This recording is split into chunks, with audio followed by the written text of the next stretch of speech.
Сьогодні, в день Києва, гуляючи бульваром Шамо, я подумав, а як англійською сказати, як тебе не любити, Києве мій?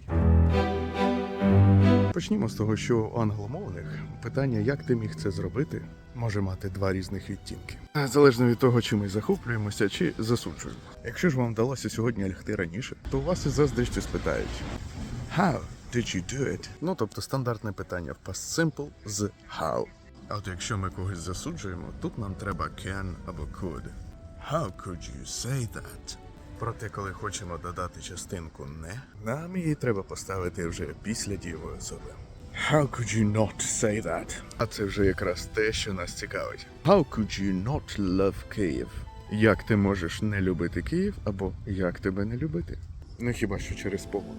How could I ever not love you, the Kyiv of my